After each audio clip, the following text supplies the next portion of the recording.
यहाँ पर एकत्रित हुए। आज वर्ल्ड हाइपरटेंशन डे की पूर्व संध्या कह सकते हैं। कल 17 मई को वर्ल्ड हाइपरटेंशन डे है। आज 16 मई को हम लोगों ने ये तय किया कि वर्ल्ड हाइपरटेंशन डे के उपलक्ष्य में जो हम लोगों को कार्यक्रम करने हैं उनकी पूर्व सूचना आप लोगों को दे दी जाए, जिससे कि कल 17 मई को आप लोग वर्ल्ड हाइपरटेंशन डे के उपलक्ष्य में उनको लोगों तक पहुंचा सकें। तो जैसे अभी डॉक्टर वर्मा ऑलरेडी आपको ये बता चुके हैं कि हाइपरटेंशन यानी हाई ब्लड प्रेशर एक उतनी ही खराब और ख़तरनाक बीमारी है जितनी कि डायबिटीज़, बल्कि डायबिटीज़ से क्योंकि 3 गुना अधिक होती है तो हम कह सकते हैं कि 3 गुना खतरनाक है। इसके कॉम्प्लिकेशन भी वही होते हैं जो कि डायबिटीज़ के होते हैं। जैसे सामने देख लीजिए सर, आप लोग इसके कॉम्प्लिकेशन भी वही होते हैं जो कि डायबिटीज़ के होते हैं, इसलिए हमें इसके ऊपर विशेष ध्यान देने की ज़रूरत है। और ये सबसे ज़्यादा खतरनाक बात यह है कि ये ज़्यादातर साइलेंट रहती है, लोगों को इसका पता नहीं होता, और जिनको पता होता है वो इसको बहुत सीरियसली नहीं लेते हैं। तो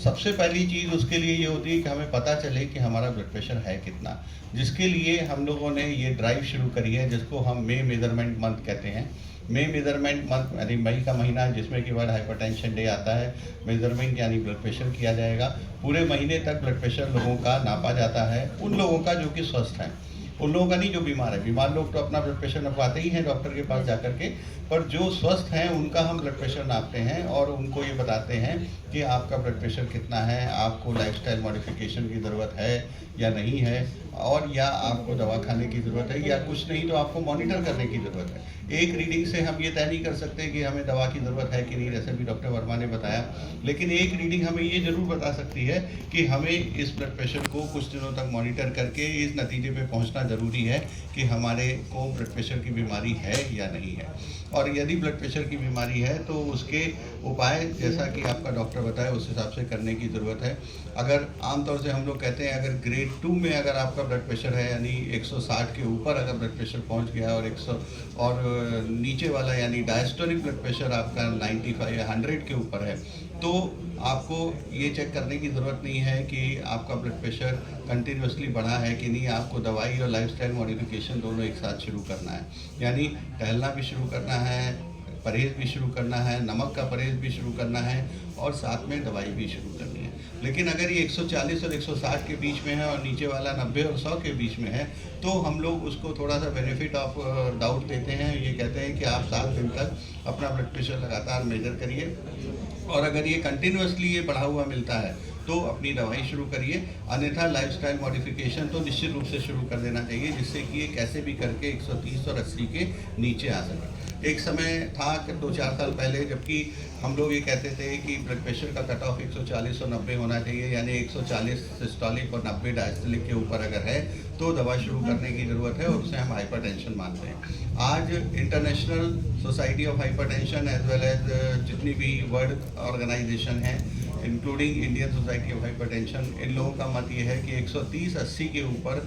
अलर्ट आना ज़रूरी है, और 130-80 के ऊपर हमें पेशेंट को इस बात के लिए अलर्ट करना है कि वो लाइफस्टाइल मॉडिफिकेशन शुरू कर दे, भले हम दवाइयाँ 140 और 90 के ऊपर शुरू करें, क्योंकि जो ब्लड प्रेशर के बड़े होने के जो रिस्क हैं वो 130 और 80 के ऊपर बढ़ते ही शुरू हो जाते हैं। तो उन रिस्क को अगर बचाना है तो हमें अपनी पॉपुलेशन को अलर्ट करना ज़रूरी है। दूसरी बात, एक जो बहुत इम्पॉर्टेंट बात यह है कि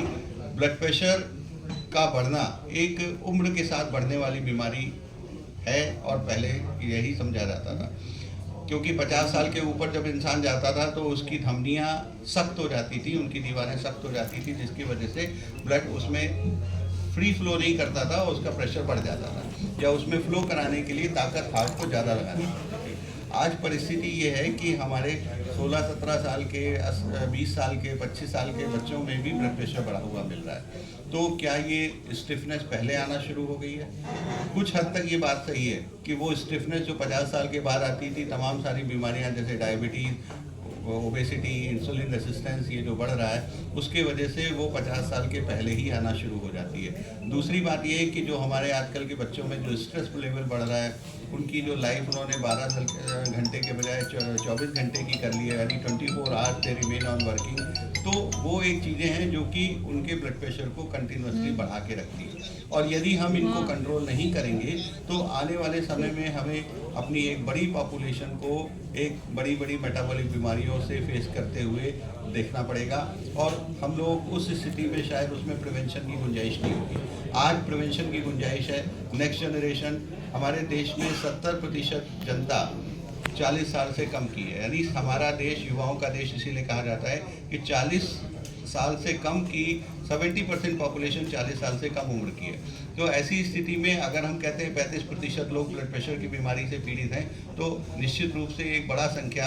उन लोगों की भी है जो कि 40 साल के कम के हैं। तो उनको कैसे हमें हैंडल करना है, उनको एड्रेस करना है, उनके ब्लड प्रेशर को कम करने के क्या उपाय करने हैं, क्या उनको दवाई खिलाना ही ज़रूरी है, क्या उनके लिए हम कुछ और दूसरा उपाय भी सोच सकते हैं, उनके लिए हम कॉम्प्लिकेशंस का प्रिवेंशन कैसे करें, उनके लिए हम डायबिटीज़ का प्रिवेंशन कैसे करें, क्योंकि आजकल अगर ब्लड प्रेशर बढ़ता है तो उसके साथ डायबिटीज़ भी आ जाती है, डायबिटीज़ बढ़ती है तो उसके साथ ब्लड प्रेशर भी आ जाता है। दोनों का बिल्कुल साथ साथ चलते रहने का नियम होता है। दोनों ही मेटाबॉलिक बीमारियां हैं और एक ही सॉइल से निकल के आती है, जिसको कि हम इंसुलिन रेजिस्टेंस कहते हैं। तो इसलिए जब एक बीमारी है तो दूसरी का खतरा भी आ जाता है।